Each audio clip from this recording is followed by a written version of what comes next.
حضرت ابو الحسن رحمۃ اللہ تعالی علیہ حضرت معاذ ابن جبل رضی اللہ تعالیٰ عنہ کے پاس بیٹھا کرتے تھے۔ فرماتے ہیں ان سے جو پیار بڑھا تو پھر میرا مصلی سے بھی بڑھ گیا۔ تابعی ہیں، فرماتے ہیں صحابی رسول سے محبت ہوئی تو ذکر سے بھی ہو گئی، پھر درود شریف سے بھی ہو گئی۔ محبت ان سے بڑھی تو پھر اللہ نے مسجد کا پیار بھی بڑھا دیا۔ آپ فرماتے ہیں کہ میری ہر وقت بھی یہ چاہتی تھی کہ بس اللہ اللہ کروں، بس اللہ اللہ کروں، بس نہ میں ذرا تھوڑی جان چھڑاؤں لوگوں سے، کو 10 منٹ ملے تو میں کچھ 4 نفل پڑھ لوں، میں تھوڑا سا نہ بچوں لوگوں سے، اور مجھے تسبیح ملے تو میں نہ کچھ 400-500 دفعہ استغفار پڑھوں، سبحان اللہ، الحمدللہ، اللہ اکبر، لا حول ولا قوت الا باللہ، میں نہ تسبیحات پڑھوں۔ فرماتے ہیں کہ بچے تھے گھر میں 6-7، غربت تھی، کام ملتا کوئی نہیں تھا، اور میں کام چور نہیں تھا، کام ڈھونڈتا تھا، پر اللہ کی قدرت کے کام نہیں ملتا تھا۔ فرماتے ہیں کہ میں نے ایک دن اپنی اہلیہ سے کہا کہ آج میں پھر جاتا ہوں کام ڈھونڈنے، تو میری بیوی بڑی فرما بردار تھی، پر اس دن نہ غربت کے ہاتھوں تنگ آ کے کہنے لگی آج نانا کوئی تو چیز لے کے آیا، تو مجھ سے بچوں کی بھوک نہیں دیکھی جاتی، یہ سب روگاں دا روگ محمد جس دا نام غریبی، کنڈ بلا کے لنگ جاندے نہیں دوست یار قریبی، آج نہ کچھ لے کے آیا تو میں بچے لے کے میکے چلی جاؤں گی۔ شیخ فرماتے ہیں کہ میں بڑا پریشان گھر سے نکلا، پر میں نے صبح سے لے کے زور تک کام ڈھونڈا، کام ملا کوئی نہیں، تو میرے دل میں خیال آیا چلو کام نہیں ملتا تو اللہ اللہ تو کرے نا، چلو بندوں کی مزدوری نہیں ملتی تو رب کریم کی عبادت ہی کرتے ہیں۔ فرماتے ہیں کہ میں نے نا فرات کے پانی سے وضو کیا، نہر کے، شدید دھوپ تھی، ساتھ ریت تھی اور ریت تپ رہی تھی، میں نے اپنا رومال وہیں مصلی کے طور پر بچھا لیا، اور فرماتے ہیں کہ زور سے لے کر عصر تک نماز پڑھی، دھوپ بھی پورے زور پہ، پر میرے سجدے کا ذوق بھی پورے زور پہ۔ فرماتے ہیں سورج بھی چمک رہا ہے اور رب کی عبادت کا ذوق بھی پورے زور پہ، میں سجدہ کروں تو پھر میرا اٹھانے کو جی نہ چاہے۔ میرے استاد لکھا کرتے تھے، یہ ان کا شعر ہے، وہ کہا کرتے تھے مجھے سوز دے، مجھے ساز دے، اور مجھے نیم شب کا نیاز دے، دم سجدہ خود کو میں توڑ دوں، مجھے ایسا ذوق نماز دے، اور میں تیری بہار کا پھول ہوں، میں کھلا بھی ہوں تو تیرے لیے، مجھے میری شاخ سے توڑ لے، مجھے اپنی زلف کا ناز دے۔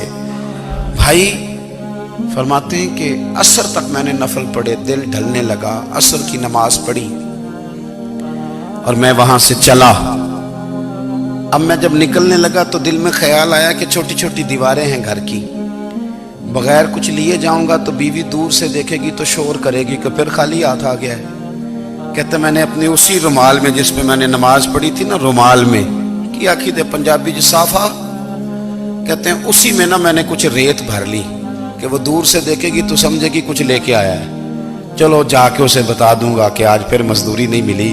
کہتے ہیں وہ ریت لے کر جب میں گھر میں گیا تو پہلے بیوی دروازے پہ کھڑی ہوتی تھی، پوچھتی تھی خالی ہاتھ آ گئے ہو؟ آج میں نے دیکھا تو ہے ہی کوئی نہیں۔ فرماتے ہیں میں اندر داخل ہوا، سلام لیے، کونے میں میں نے وہ رومال رکھ دیا اور میں نے آواز دی کہ بھلی مانس کہاں ہو؟ تو وہ کہنے لگی آپ منہ ہاتھ دھو لیں، میں روٹی لے کے آئی۔ میں نے کہا روٹی کہاں سے آ گئی؟ یہاں تو کئی دنوں کے فاقے، تو کئی دنوں کی غربت ہے، یہاں تو اس گھر میں تو فقیری ہے۔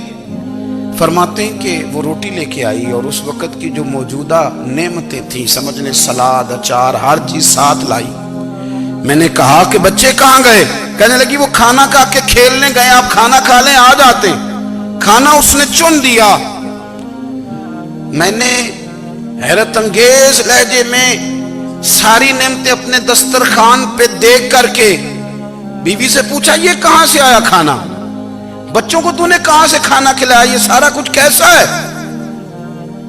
کہنے لگی پتہ نہیں آج آپ کس کریم کی مزدوری کرنے چلے گئے تھے، پتہ نہیں کس کریم کی، میرے گھر میں تو اتنی نعمتیں آئی ہیں کہ مجھ سے سنبھالی نہیں جا رہی، اتنا اناج ہے، اتنا گندم ہے، کس کریم کے دروازے آج چلے گئے تھے؟ یہ کہتے کہتے وہ اٹھی اور اٹھ کر کے کہنے لگی پہلے بڑا کچھ آیا تھا، اب کیا لے آئے ہو؟ اور جا کر کے نا اس نے وہ ریت والا رومال کھولا کہنے لگے میں تو لے کے آیا تھا ریت، تو میرے رب نے اسے بھی سونے اور ہیرے بنا دیا تھا۔ جب آپ کی توجہ اللہ کی جانب، میرے نبی پاک صلی اللہ تعالی علیہ وسلم نے فرمایا ہر چیز اپنے رب سے مانگ، ہر چیز مانگ، ہر چیز مانگ۔ یا رسول اللہ کیا کچھ؟ میرے محبوب نے فرمایا تیرے گھر میں نمک بھی ختم ہو جائے تو وہ بھی اپنے رب سے مانگا کر، تو مانگنا وہ تجھے دے گا، تو اس کی بارگاہ میں کشکول طلب دراز تو کرنا۔ اور ترمذی شریف میں عجیب لفظ ہے، رسول کائنات نے فرمایا، رب کریم فرماتا ہے جب میرا بندہ ہاتھ اٹھاتا ہے نا تو مجھے حیا آتی ہے کہ میں خالی کیسے لوٹا دوں اس کے۔ اتنے بڑے بادشاہ کی بارگاہ میں، او بھائی لوگوں سے عزتیں تلاش کرتے ہو تو وہ کیا تمہیں عزت دیں گے؟ وہ تو کل اچھا کہتے ہیں پرسوں برا کہنے لگ جاتے ہیں۔ لوگوں کے سامنے گڈ بک میں آنا چاہو گے تو وہ تو سویرے تمہارے بارے میں کچھ کہیں گے، شام کچھ اور کہیں گے۔ اپنی روحانی زندگی آباد کریں، اپنے مصلح کو وقت دیں، اور دنیا سے چھپ کر اس موبائل کو بند کر کے اور اپنے آپ سے بھی چھپ کے اور تنہا ہو کے چھپا کے سارا کچھ اپنے آنسو اپنے رب کی بارگاہ میں پیش کریں، اس کے حضور حاضری دیں۔ سنو نا ترمذی کی حدیث، اور اسے یاد رکھنا، نبی پاک علیہ السلام نے فرمایا اپنے دکھ لوگوں کے سامنے نہ بیان کرنا، سیٹھوں نوابوں کو نہ بتاتے پھرنا، دنیا داروں کے سامنے جا کے نہ رونا کہ میں تکلیف میں ہوں۔ فرمایا اگر دنیا داروں کو دکھ بتاؤ گے رب تمہیں کبھی غنی نہیں کرے گا، اور لوگ ہیں کہ الٹا مذاق اڑائیں گے۔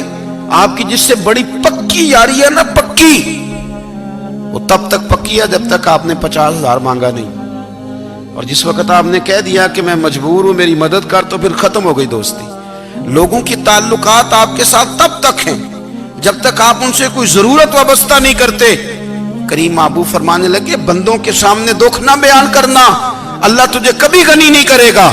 تو اپنے دکھ اپنے رب کو بتا، تو دعائیں مانگ، تو اس کی بارگاہ میں حاضر ہو، تو اس کے حضور عرض کر۔